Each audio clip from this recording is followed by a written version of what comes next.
Hello दोस्तों, हम अगला टॉपिक स्टार्ट करने जा रहे हैं।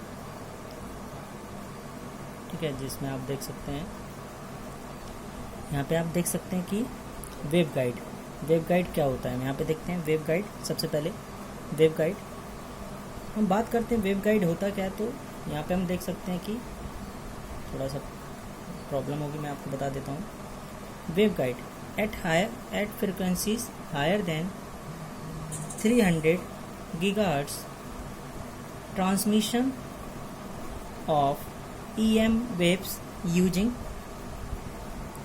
transmission lines and cables is difficult due to high losses। तो यहाँ पे हम जब बात करते हैं कि वेव गाइड में क्या होता है कि जब हाई फ्रिक्वेंसी की हम बात करते हैं, जब फ्रिक्वेंसी क्या होती है 3 GHz से ज़्यादा होती है, हाई फ्रिक्वेंसीज।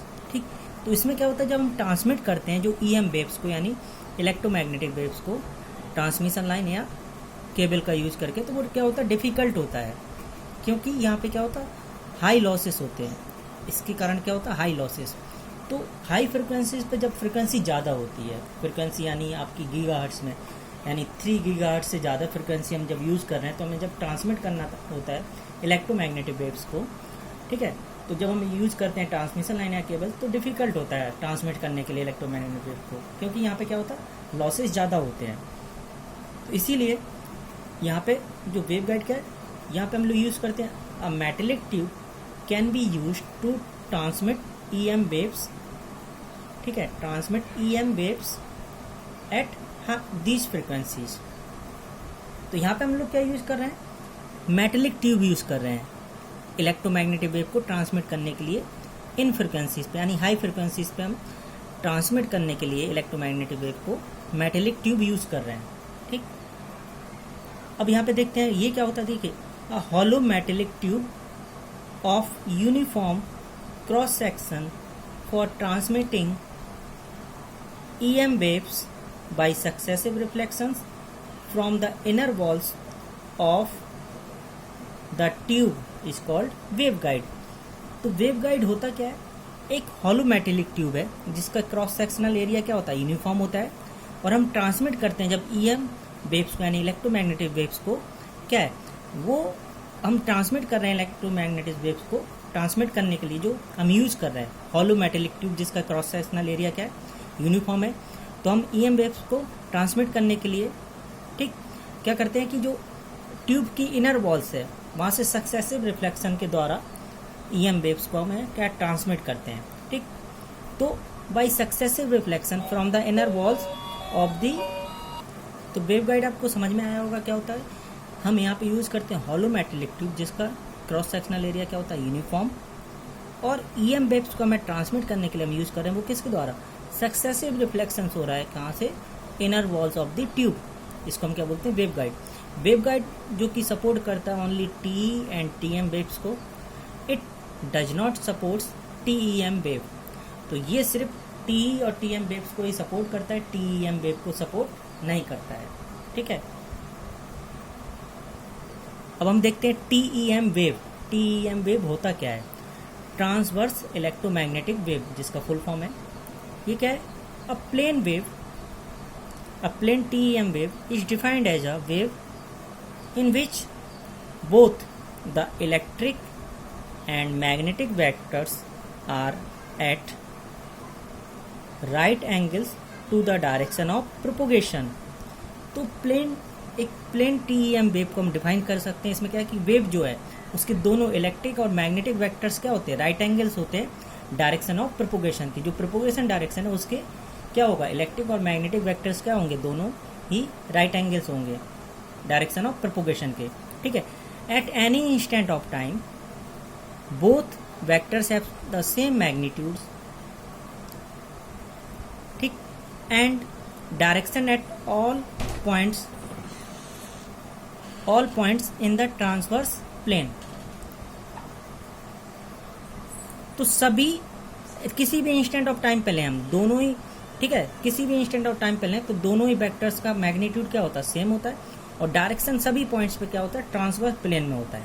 ठीक, TEM वेव जो की है वो अकर्स करता है ओनली फ्री स्पेस में और या ट्रांसमिशन लाइंस में। ठीक है, तो टीईएम वेव अकर्स करता कहाँ पे, सिर्फ फ्री स्पेस में, और कहाँ पे, ट्रांसमिशन लाइंस में। ठीक है, आगे हम देखते हैं T mode, transverse electric mode. T mode क्या होता है, यहाँ पे हम देखते हैं ट्रांसवर्स इलेक्ट्रिक मोड। देखिए, in T mode the electric field is always transverse to the direction of propagation. ठीक है, तो टी मोड में क्या होता है कि जो इलेक्ट्रिक फील्ड होती है वो हमेशा क्या होती है, ट्रांसवर्स होती है डायरेक्शन ऑफ प्रोपोगेशन के। There are no electric field line in the direction of propagation. तो कोई भी इलेक्ट्रिक फील्ड लाइन नहीं होती है प्रोपोगेशन की डायरेक्शन में।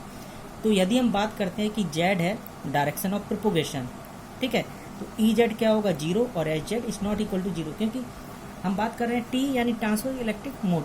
तो वहाँ पे क्या होगा, कोई भी इलेक्ट्रिक फील्ड लाइन प्रोपोगेशन के डायरेक्शन में नहीं होगा, लेकिन क्या होगा, इलेक्ट्रिक फील्ड लाइन नहीं होगी लेकिन मैग्नेटिक फील्ड लाइन होगी। तो जेड डायरेक्शन हमने माना है प्रोपोगेशन का, तो क्या होगा, ई जेड इक्वल टू 0, लेकिन H Z is not equal to 0।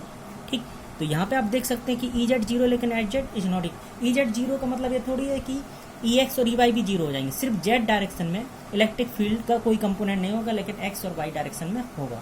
ठीक है, आगे देखते हैं टीएम मोड। टीएम मोड क्या होता है, हम यहाँ पे आप देखते हैं टीएम मोड। ठीक, टीएम मोड को हम डिफाइन करते हैं, टीएम का फुल फॉर्म होता है ट्रांसवर्स मैग्नेटिक मोड।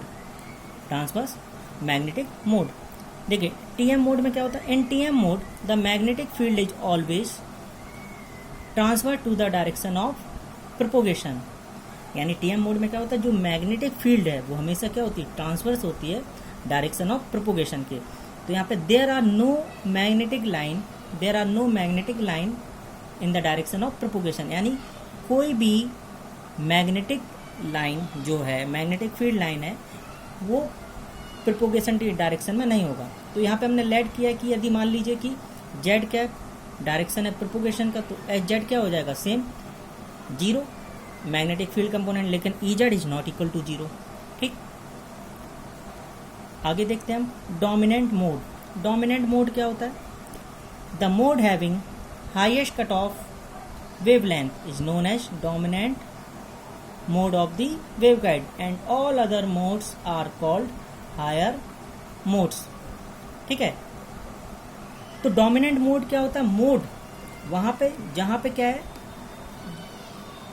जो वेवलेंथ है हाईएस्ट कट ऑफ वेवलेंथ हो, यानी वह मोड जहां पे क्या है, वेवलेंथ सबसे ज्यादा हो, उसे हम क्या बोलते हैं, डोमिनेंट मोड वेवगाइड का। ठीक है, तो जहां पे वेवलेंथ जो है, कट ऑफ वेवलेंथ वो सबसे ज़्यादा हो, उसको हम क्या बोलते हैं, डोमिनेंट मोड। और जितने भी अदर मोड्स हैं उनको हम क्या बोलेंगे, higher modes. All other modes are called higher modes. जैसे एग्जांपल हम मान लें T10, एग्जांपल मैंने आपको दिया, T10 क्या है, डोमिनेंट मोड है फॉर टी वेव्स के लिए। तो T10 जो मोड्स है ये डोमिनेंट मोड होता है टी वेव्स के लिए, क्योंकि यहाँ पे क्या होता है, cut off frequency cut off wavelength सबसे ज़्यादा होती है। और किसी भी आप निकालेंगे T01 या 11 पे, लेकिन T10 पे ही सबसे ज़्यादा क्या आती है, वेवलेंथ आती है, इसलिए इसको हम क्या बोलते हैं, डोमिनेंट मोड। डीजनरेटिव मोड क्या होता है, डीजनरेटिव मोड आप देख सकते हैं, in a waveguide when two or more modes having the same cut off frequency is known as degenerative mode. उठा के लेके गई थी अटेंड।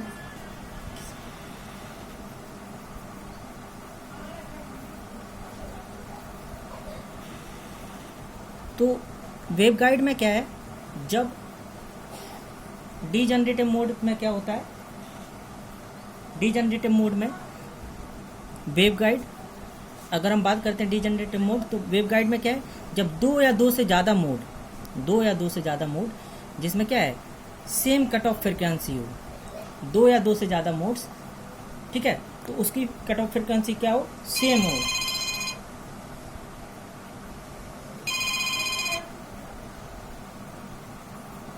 तो डीजनरेटिव मोड क्या होता है, तो वेव गाइड में हम बात करते हैं जब दो या दो से ज़्यादा मोड्स जिसकी क्या हो सेम कट ऑफ फ्रिक्वेंसी, उसको बोलते हैं डीजनरेटिव मोड। जैसे एग्जांपल है TE11 और TM11।